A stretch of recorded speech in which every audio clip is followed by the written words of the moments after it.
Okay, good morning. Welcome back. I have a couple requests to do a video on how I took the lifters apart.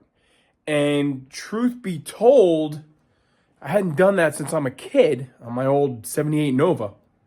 Turned out that was a wiped out cam. I thought it was a collapsed lifter, but it wasn't. There's a guy on YouTube, Junk Dump. He did a pretty comprehensive video on how to take these lifters apart and probably did a better job than I'm going to do. But I'm going to show you how I took this apart, put you on the tripod, and we'll go through it. It's really pretty basic once you've taken it apart. Nothing to really be afraid of. A couple loyal viewers, Robert Underwood and James Taylor, sent us some comments on yesterday's video and said, can you please show us how you take or how you took the hydraulic lifters apart? And I will show you what I did. I love when people ask us to show something because it, takes the pressure off of what we're going to come up with in the way of content. Here we go. Hydraulic lifter is not as complicated as one may think. There's only a handful of parts in here, and we're going to go through them really pretty quickly here. The first thing you need to do is get this snap ring off. Now, like all snap rings, they tend to have a little bit of a mind of their own. So just make sure you have some sort of containment device, i.e. your thumb, over one end of it. And you just start gently prying it out. Sometimes they might be all coked up with old engine oil. Okay? Now, when you get these legs out like that, the plunger spring is what's pushing up against that bottom of that retainer clip. Sometimes it helps to take a Phillips screwdriver and just gently pry down on that while you pull that clip out. And now the clip is out, okay? So you take your retainer clip, put that to the side, and now you have your push rod cup. This has got a hole in it, and that's actually what the push rod lives on, okay? Now inside here, the plunger that's coming up out of the actual valve body, inside here is one other component, and that's a metering disc or metering valve. See if this little guy wants to come out. There it is. So this little disc lives in the space between the top of the plunger and the bottom of the push rod cup.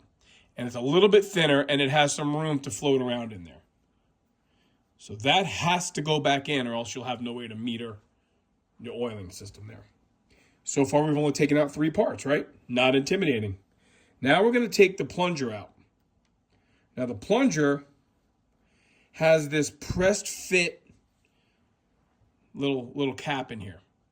This is what I refer to as the business end, okay? Inside here is a tiny, tiny light-duty spring and a check ball, okay? Sometimes, I'm going to fish it out here with another device. In the bottom of the valve body is a spring. So make sure you don't forget about that. Sometimes when you take the plunger out, the spring will be on the bottom like that when you take it apart. But if you pull the plunger out and it's not there, it's in the valve body. Okay. So now this is basically an empty cup. Okay, we can set that to the side. And we have this spring we can set to the side. So far, so good, right? These are the only parts. Let me move you here. These are the only parts we've taken apart. Now, like I said, the business end. Inside here, this is just a press fit. Get yourself a little dental pick. This is a press fit. There's no additional snap ring or anything on here. Maybe if I dry it off a little bit, you'll see a little better. And you'll see there's a couple little relief slots in it. And those are where you can take your dental pick and gently pry that cap off the bottom. Okay, now let's pay attention, okay? The bottom of the plunger is where this check ball lives. Inside this hat, this retainer, don't forget to look for this. This is important. There's a tiny, tiny, tiny little light-duty spring. Okay? That lives inside that retainer, and that ball lives on top of this spring. Once we take that little spring out, and we take that retainer off, and we have that check ball off, that is it. Those are your components. Nothing else to take apart on a hydraulic lifter. So now we have all these apart. What happens is, inside this little cup, look at that. You see how crusty that is? Inside this little cup, you get this, exactly that, a crust. And that check ball can't float around in there as nicely as it wants to. So this is what you're going to be cleaning. So you can use WD-40, you can use, brake clean, whatever. But what you see when you start spraying it and cleaning it, all these components will just shed a bunch of schmutz. A bunch of black, old engine oil, okay? Clean this cup out really, really well. There's an oiling hole in the side of everything. Make sure that's cleaned out, okay? Oiling hole here in the side of the lifter body. Make sure that's cleaned out. Look at that stuff coming out of it. It's not the lifter's fault.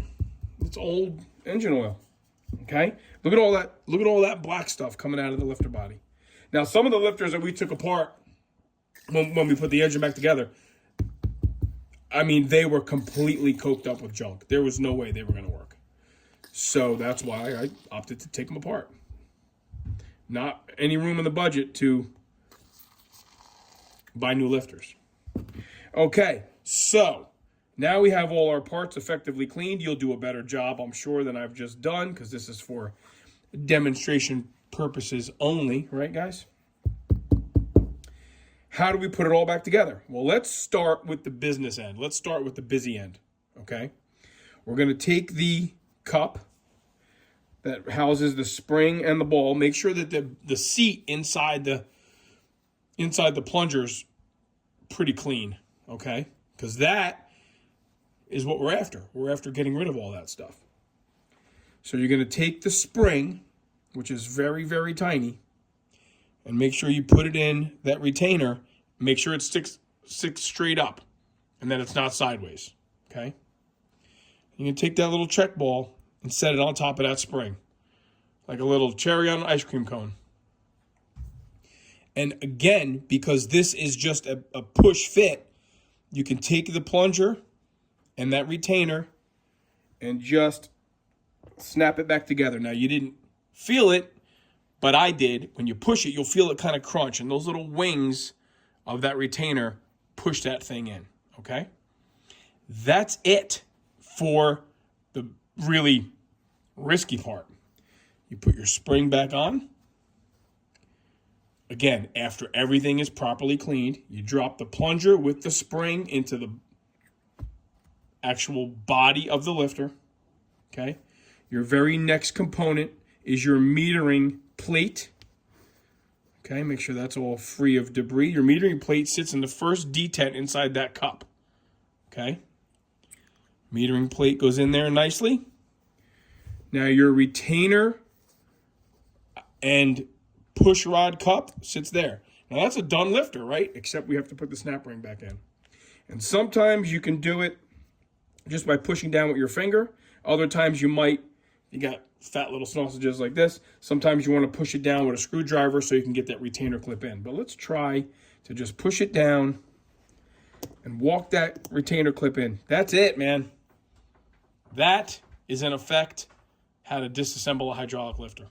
It's all back together. Now, what you can do, what I ended up doing, is you can take a little oiling can and you can inject oil into this hole here to try to actually fill this chamber. Because by priming the engine with a drill on the oil pump, it takes time. Ask me how I know. It takes time to fill this up and then start feeding oil through the lifter, through the push rod to the rocker. So that's a pretty rudimentary video. I'm not the best at this stuff sometimes on how to take a hydraulic lifter apart. Maybe do yourselves a favor and check out a guy on YouTube, Junk Dump. I think it's 2 words, Junk Dump. He does a really, really thorough job at basically everything he does. I don't know him personally. He's an Oldsmobile guy, and quite literally, he's got a better video on the design, blow-up diagrams of a hydraulic lifter and their function. So check that out if you have any other further questions if this didn't help you.